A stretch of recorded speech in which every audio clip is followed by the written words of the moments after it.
Just jump over to the agenda slide. And please, as we go, please just stop me and make it sort of kind of an informal sort of kind of Q&A would be great for me. And so by way of background, so Dave Nickel, I am a faculty member at Portland State University School of Business, focusing on finance. Been there about 10 years, teach corporate finance, valuation, and do sort of a lot of community outreach and engagement there at Portland State. And prior to that, I spent about 25 years in corporate finance, mainly with large technology companies like Intel. Spent about 15 years there. Then the last 3 to 5 years of my career, I spent more with the early stage, so CFO for a local startup, and then doing some advising with startups here in town. And so what I wanted to give you just a little bit of background, just kind of what about the impact investing program we just launched here in fall of 2019. It was about a year and a half, almost 2-year journey for us to kind of get the program set up. So I wanted to give a little sort of background on that, and then how the program actually works, and kind of some of the critical partners to make it work for us. And again, please stop me as we go. On the agenda slide, when we kind of started this almost 2 years ago, talking about impact investing, one of the things we realized is it means a lot of different things to different people.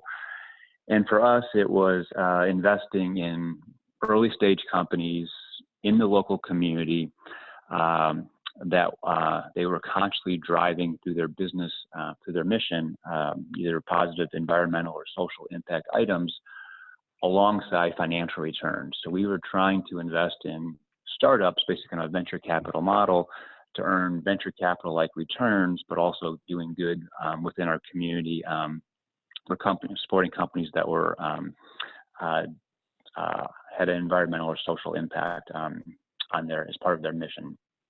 And so on the background slide, the next slide, this whole initiative was basically sort of student-driven. And I listed sort of 4 students that I'm calling the founding team here that sort of approached me about this time 2 years ago and wanted to know more about impact investing. And we turned that sort of a proactive scoping a research project where they went out and basically did research, essentially sort of secondary research, then moved into primary research as far as what's happening with impact investing around the globe.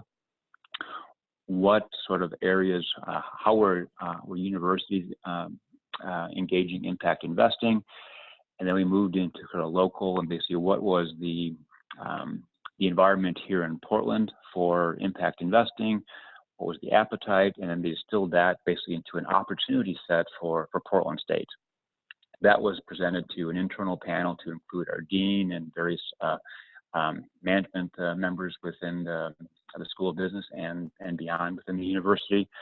And it was really received well. And so the students then got sort of the green light to go to the next phase. How do we operationalize this? What would the structure be? What would the student experience be? What partners would we need to make this successful? And then the students spent basically another 6 months kind of going deep on what that would look like. And then basically created the blueprint that I'll describe on the next slide for what this student experience would look like, and the partners we need for the program that we launched this past fall. And so next slide, kind of overview, kind of a wheel there that says PSU Impact Venture Programs. And so right now, how it's structured is it's open to our graduate students in our MBA program and our Master of Finance program, as well as our undergrad honors program. So students from those programs that are at the end of earning their degree or near the end of earning their degree, all of our students do we call a capstone experience, so kind of a culminating experience. So they're at the end, and so they would earn credits for this experience. And it's a minimum of a 6-month commitment. We're on a quarter system here, so 2 terms for the students. And so on the first sort of kind of the 1 o'clock position on the wheel of the training. So the students come in with a good sort of kind of robust business background, but there's additional training we do as part of this program because oftentimes they don't have deep knowledge on the venture capital model. What are the different sort of impact measurements and assessment tools?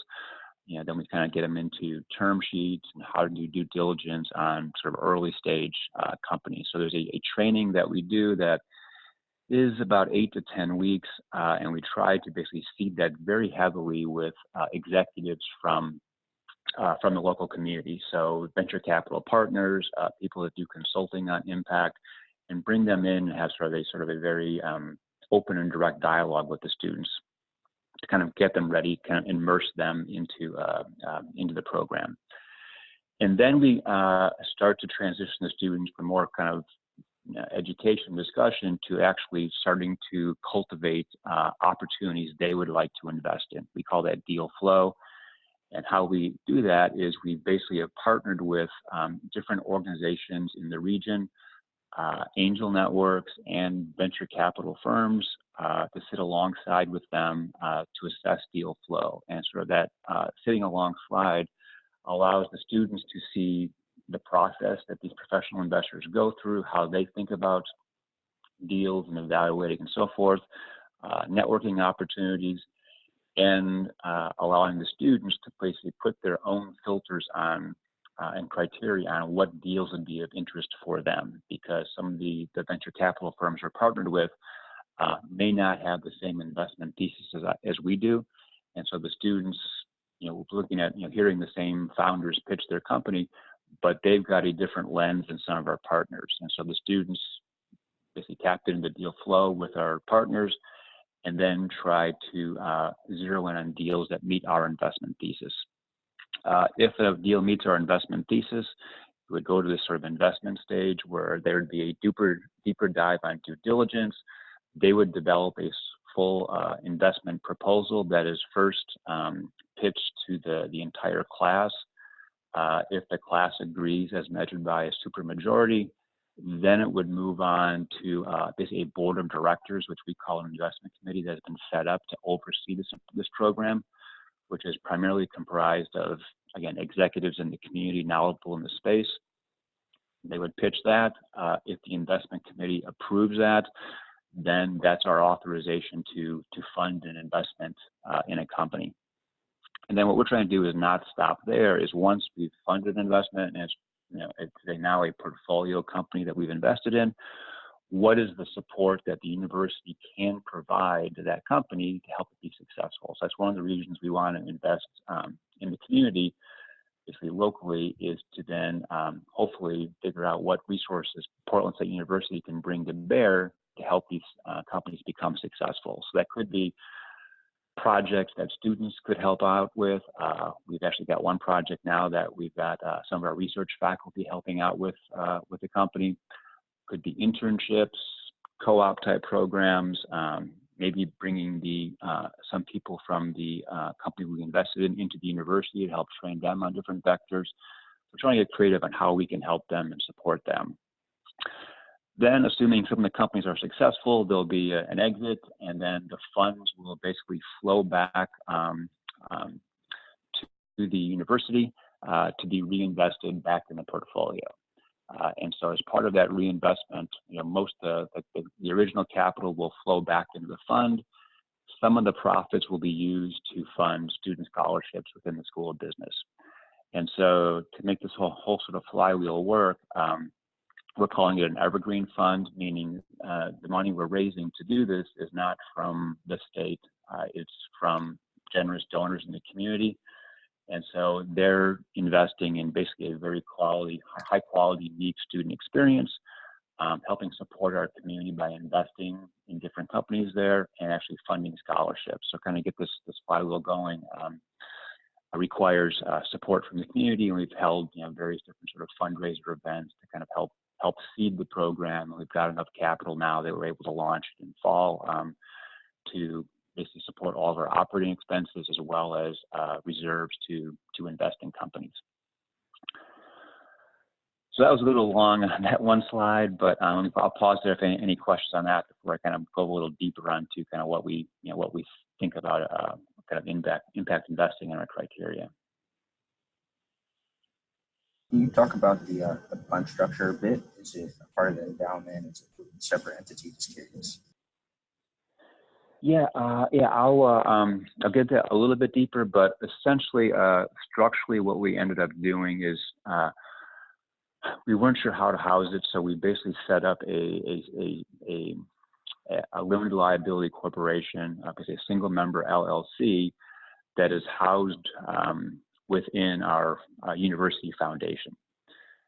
And so we thought the university foundation was set up well from a reporting perspective, from a fundraising perspective. So we decided to house it there as opposed to within the School of Business.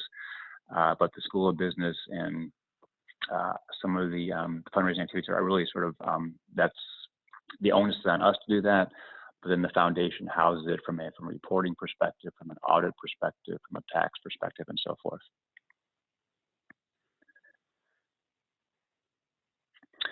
So jumping on to the next slide, then the impact investing and the investment criteria.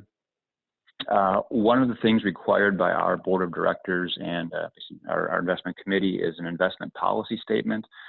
And so during the fall term, the students basically did a research project on investment policy statements.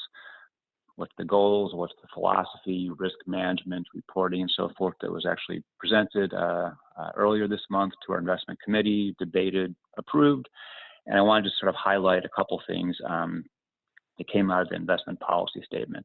So first off, our criteria. We are looking for basically market-based returns, so that's venture capital-like returns are one of the things that we're sort of expecting and how we will sort of measure success against this, against this fund long term. We do want to invest in the region, and so it's primarily companies within Oregon, but we will relax that slightly for the right opportunity and maybe sort of move a little bit north into Seattle, move a little bit east, but really sort of kind of a regional focus because we want to actually have students to have sort of high interaction with the founders, their team, and again, try to find ways the university can plug in and support. And then impact, so how we're defining impact is the business model will move the needle appropriately on environmental issues, social issues to include healthcare. We also roped in diversity inclusion metrics from the founding member teams. And so an ideal company would check a couple of those boxes as far as impact potential, but at least one of those has to be present for us to consider this as an investment. We are focusing on early stage, so seed, Series A. We're not limited to that, but that's where we like to focus because students have interest in that area, and hopefully these are the companies that are the future disruptors that will do the right thing to kind of move the needle on the areas that we're interested in. And we are investing relatively small amount of dollars, usually sub $50,000 into a company. And that is, tends to be more of a meaningful amount for a seed investment. It's obviously less meaningful if the company's on a Series C or a mezzanine round or something like that. So we wanted to go a little bit earlier stage. And then on the co-investment model, what that's intending to say is one, we will not lead an investment round, and so we want to invest alongside other established investors. And the reason there is pretty much twofold. One is just risk management for us as an organization, and two, investing alongside other investors and venture capitalists, we think just promotes sort of a platform for a great student experience from a learning perspective. And so seeing how they work through this, what terms they want to focus on and why, we think is sort of a good sort of long-term thing, educational experience for our students. And then the risk management, besides the co-investing, we put other things in there as far as not investing more than 10% of our portfolio into one company, not investing more than 50% in one sector, as an example, and making sure, because this is meant to be sort of an endowment, that that we don't, basically at any point in time exhaust the funds. That there's always a capital reserve in place for future students to basically have the opportunity to do all the analysis, do all the engagement, but also fund an investment if they find one that's one of interest. And then down below, you probably don't recognize those companies. They're logos from companies that we've evaluated, and in the last year, basically sort of are meeting our criteria. Because what we found locally is when people want to talk about this, they very quickly get into, well, give me an example of a company that would sort of meet your criteria. And so the whatever 6 or 8 companies listed here are ones that basically have been funded by local venture capital or angel networks, and basically meet the criteria I just described above. So if we flip off to the next slide on program differentiation, when the regional students were designing this, kind of thinking about what's the right kind of program for us to offer to get this experience, we evaluated a couple different things. So one was we've had for probably 20 years now, a portfolio management class where the students invest actual dollars into public companies to kind of create a portfolio of interest for them. We had a thought, well, maybe we could basically use that platform and provide a kind of an ESG lens or overlay to that to help drive kind of the impact focus. We decided not to do that because we didn't want to taint that program. It's been running well. And there was a strong desire to invest locally and invest early stage. So we then went to kind of what are the early stage options, and there was a whole array of things evaluated. One was a simulated portfolio, basically going through the experience and the analysis, and then creating a portfolio on a kind of as if, what if we had invested in these companies, how would they have done? So good academic exercise, but the students wanted some more tangible hands-on experience. So then we thought, what if there was sort of an advising? So we would try to figure out how we sort of bring the resources of the university to bear to help these students, to help these companies from an advisory perspective, and maybe some short-term bridge loans or capital available or grants to help them. But again, the students really wanted to go a little bit deeper than that and basically propose starting their own company. And so that's where we ended up landing and doing, was basically creating a company that was focused on early stage investing alongside with this impact investing lens is how this operation called PSU Impact Ventures was actually funded. And then to make that happen, kind of the impact, kind of the second half of that slide, as mentioned before, we did create our own LLC that is housed within our foundation to make that happen. We did establish an investment committee, think of that as a board of directors, to oversee the fund strategy, to approve any investment decision in a company that the students want to go forward with, to monitor performance of the portfolio as we build the portfolio and move forward, and also basically be a source of advising and mentorship for our students as they go through this program. And so that has been established and is in place. Also, this is a class experience, so we debated, is it a student organization? Is it a club? Is it a class? How do we do that? We decided and landed on it's a class, so it's a 4-credit opportunity, an elective opportunity for our students. And we're setting it up as basically the students are running and leading this program, basically driving the investment thesis, our investment partners, what deals they want to invest in, what sort of education do they need and training to be successful. And then we have faculty members like myself, which are trying to help them and sort of shepherd them and be a resource. But it's not a sort of a typical stand and deliver class. It's really trying to make this as student-led as possible.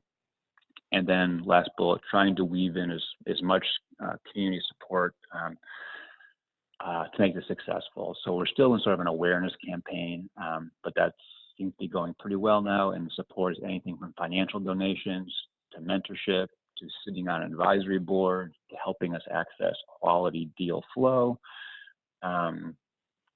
speaking in a class on a particular topic. So that's been, I've been very surprised on basically almost everyone we talk to, 90% of the reaction is that is really cool. How can we help? So the community support has been has been really great as we've kind of gone through this process. See, next slide. I just got a couple slides to go through. Next slide, partners.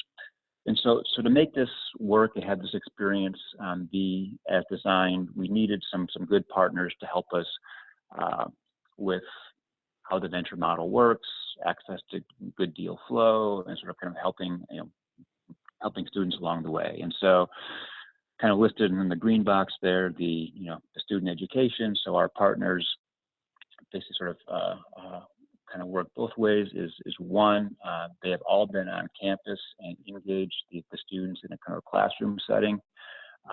They're also allowing us onto their site and premises to have management conversations, to observe meetings, to actually sit there and listen as equal at the table in company pitches on deals our partners are looking to invest in, which is part of the deal flow.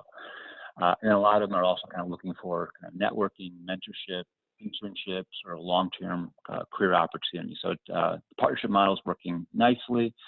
And I've listed some that are here in town, Oregon Venture Fund, Portland Seed, Rogue, all venture capital firms here in Portland that have a lot of deal flow similar to our investment criteria. And most of those companies are also looking to invest regionally. So they're good partners for us as far as the companies we're looking to invest in, and are very supportive of our mission. So this is who we have are the main partners so far, and basically on a regular basis, we're looking to kind of reevaluate the partners. And what that has meant the last couple of months is looking to add basically 1 or 2 new partners a quarter. So right now I'm actually in discussions with adding 2 more companies to this list. So we'll likely through time be expanding the list. And then investment committee.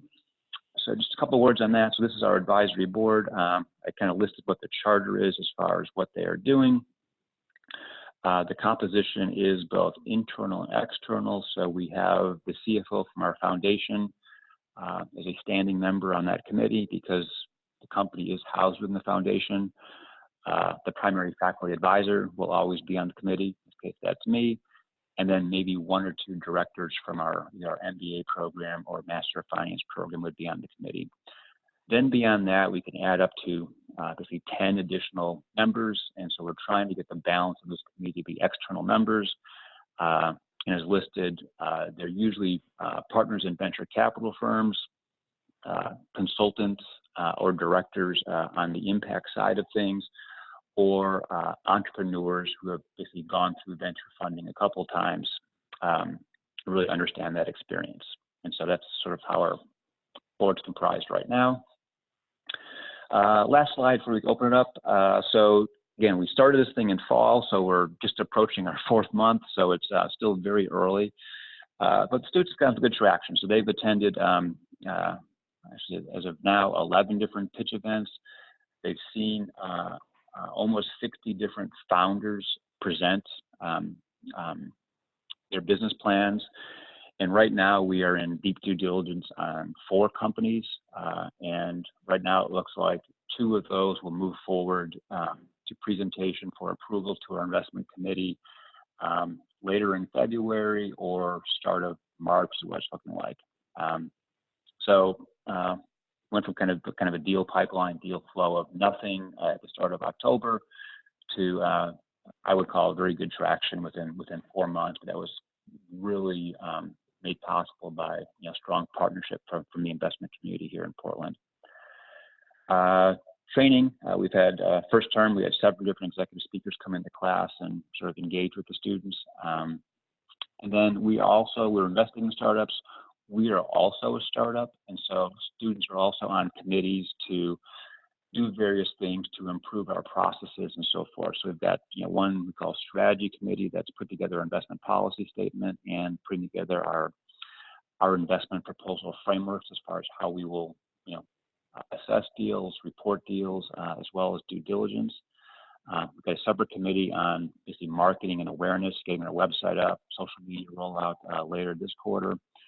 And a fundraising committee that helps our foundation curate prospects, as well as researching grant opportunities to fund this. So that was pretty fast. Hopefully kind of get a flavor of what we're trying to do there. So maybe now I'll just pause just for sake of time and open up for just any clarification on what I went through, or just other questions you may have.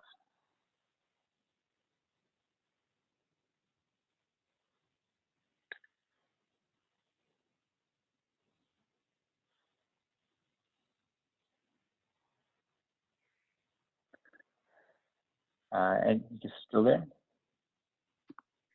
Yes. So I have a few questions if no one wants to jump in. And most of my questions are mainly around relationship building. So when you mentioned the 8 to 10 week training with experts in the community, it made me wonder how you built those partnerships and if they already existed, or if there was a lot of student and faculty outreach to develop those relationships, just what that process looked like. Yeah, great question. Yes, so those partnerships are critical, and that was probably about a 6-month process before we launched the program. And so what we ended up going through is, and the students helped drive the process of trying to understand who an inventory of potential partners, and then what we want that partnership to look like. And they went through and sort of did an assessment of what they thought would be the most viable partners based on the criteria they put in place. And then the students reached out to kind of do a first test as far as interest in those partners, as far as engaging with us. When there was interest, then we convened a meeting, usually on campus, where we had people from those organizations come onto campus, meet with the students, meet with myself, meet with the dean, really talk about what we were trying to go do, what the organization was doing, and was there sort of an alignment on mission, and could that company or organization see basically how they could help and support us? You know, what would a student engagement model look like? Those conversations usually started well, but then there was oftentimes follow-ups and tuning of those conversations, and so to be candid, we didn't find alignment with all companies we brought in, and the ones we did, there was sort of a conceptual first pass and then some follow-on drill downs to those. And so the partners we ended up sort of launching with, realistically, we engaged them kind of strategically 6 months in advance. Probably half of those, there were prior relationships with the university, either alumni in the organizations, or somehow there was some engagement they had in the university. Some were a little bit more cold, that we basically had to start and curate a relationship, which took again a little bit longer to get to know each other. But those ones also came through as partners in the end. But it wasn't a simple ask and response. It was a 6-month plus process to get to that point. Mm-hmm. Okay, thank you. That's very helpful.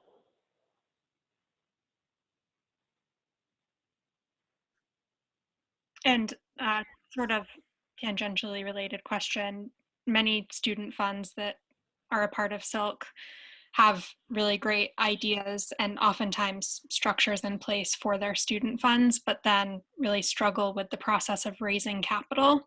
And you mentioned that your source of the fund capital was donors from the community. So as far as those relationships go, were they mainly alums or just really solid community members that already had a relation to members of the university? Similarly, what was it like? Yeah, it was pretty much all of the above. So the fundraising, that onus was not on the students. So that's basically our within the School of Business in partnership with the University Foundation. We are out driving the fundraising as far as the donors to that, and we have reached out to alumni. People that we found that are passionate about this type of program, as well as actually using some of our investment partners to help sort of kind of co-curate what we think would be interested people. And so as part of going through this process, we've actually found more people to kind of bring into the PSU fold as far as creating awareness of what we're doing with the university and engaging this. And what we're actually doing is we're having, sometimes they're one-on-one conversations. We've also had a couple different events, 2 different events in the last year, where we've brought 50 to 70 people on campus that we thought had high interest in supporting the cause, allowing them to meet with the students. The dean and I would basically give an overview of the program, kind of Q&A, and then sort of follow up. So the events have been sort of very well attended. We actually had one just 2 weeks ago where we had 70 RSVPs of different people that were interested in the community to do this, and then going through the follow-up as far as kind of those that showing interest, looking for those sort of donations. And right now, just to be transparent, our goal is to raise $1 million. We think if we raise $1 million, that will make this program self-sufficient, because again, we are looking to invest smaller, $25,000 to $50,000 investments into companies, and then as those companies do well and there's exits, and that rolls right back in, and we think we can actually have a very good student experience where they can invest in 2 to 5 deals a year with a fundraising goal of $1 million. Great. And one other question on the fundraising side. Could you talk more about what opportunities you're pursuing that you're looking for grant funding for? Yeah, so we're early on that path, but we have there's some local one, like for example, we've had a meeting in a week or 2 with the Oregon Community Foundation. We're working with the Lemelson Foundation, Meyer Memorial Trust. So we have through the university and through just doing our own research through some foundation databases, have tried to pinpoint about 6 to 10 opportunities that we think where those organizations would be interested.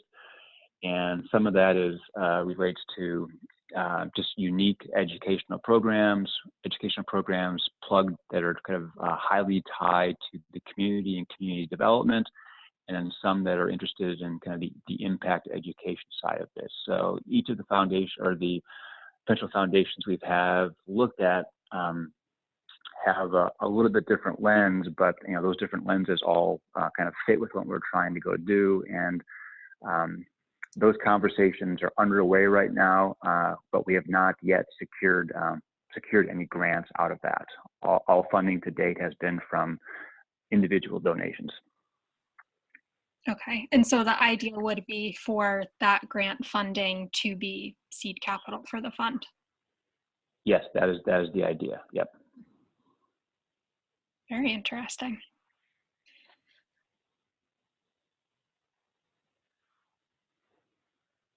Other questions? This is Alice. I have 1 or 2 if no one else has them right now. Dave, I didn't introduce myself. I'm the managing director at Intentional Endowments Network. Just have a few questions on the process. Sounds like a great opportunity for the students. On the investment side, just thinking about as students come into the program over the years, how long is an investment made for? Are they coming into a portfolio that's at least partially formed, or are the time horizons just a year? So right now, we I got your question. So how long do the duration of an individual investment? Yeah. Yeah. So it's a great question. These are long-term, illiquid investments. Right. So it's typical venture capital. So we're investing, early stage. Our typical security is going to be a convertible preferred stock that we're investing in. Some possible it could be convertible debt, but typically investing at that stage that the when we would have the earliest potential of seeing money back is typically somewhere in a 4 to 7 year time horizon. Right. And so part of our fundraising is, we're trying to raise funds as part of this $1 million goal to have operating investment funds to last 8 years.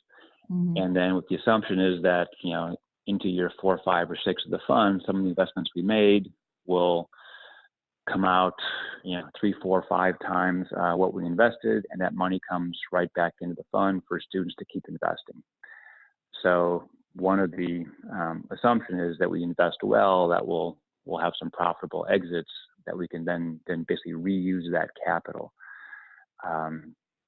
But generally, the investments we're doing are 4 years plus before we'd expect to see any return out of that. And so that's where we kind of get into the students go through a lot of work to do the kind of the screening and filtering, due diligence, make an investment, and then we want to say once that investment is made, we don't want to just stand back passively and watch for those 4 or 5 years while the company is growing and trying to become more successful. How can we help, right? So how can we help that company as a university become successful? I think it's a good platform for our students to engage, to create internships, to do different projects. That's hopefully also helpful for the company. So we're trying to sort of envision those win-win scenarios to help the company become successful while it's growing and trying to get to that point where it's acquired by another company or it goes public. That sounds great. So real active investing there in the sense of. Yeah, that's the goal, and that's why we want to do it at an earlier stage, and that's why part of the investment thesis is let's deploy that capital locally, so we actually logistically have a platform to reach out and engage them.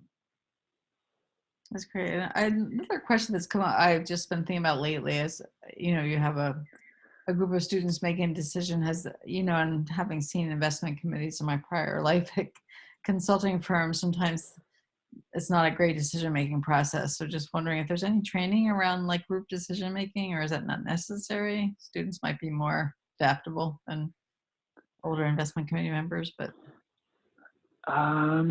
So I guess what we're trying to do, and that as part of that sort of the upfront training is we are bringing, in fall term, we did bring the entire management team of a venture capital firm in to talk about that exact topic. How do you run a venture capital firm? How do you structure it? How do you make good decisions? How do you have good due diligence? So planting the seed early with that, then getting the students to put in place their own governance process for what documents need to be in place, the process, and the internal review to make that happen. So that's part of the experience and part of the debate we take them through. Mm-hmm. And then we sort of let them practice that with this co-investment model. So they get to see other venture capital firms in action. They get to be part of due diligence teams to basically see how these other companies are going through the process of taking an investment thesis to applying that to companies to vet opportunities, and then how do you how do you think critically about an investment and all its risks when these companies are all early stage and most of them don't have any sort of meaningful historical financials, right? It's sort of a lot of qualitative things that need to be done in that, and allowing them to see that in action we think is really valuable for the students long term, and hopefully helps de-risk our investments a bit.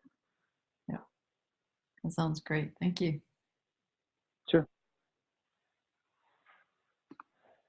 And there are a few folks that are similarly having mic problems, but a few comments from the chat section are if the deck can be shared, and if that's okay with you, Dave, I can definitely share that with everyone. And then another comment that said, this has been really great and thank you for presenting. So we'll pass those both on. Yeah, my pleasure. And again, if I'm glad to share my email, and if others are going down this path, glad to help out and connect directly myself or put you in contact with students in the program, because as we were going through our journey, this group here was helped us network and kind of benchmark, kind of put our program together. So as part of our research to do this, we didn't want to kind of just go it alone. And this, this forum was very helpful for us to understand, get down the learning curve, and sort of plug into other schools that actually implemented this to kind of learn from their journey.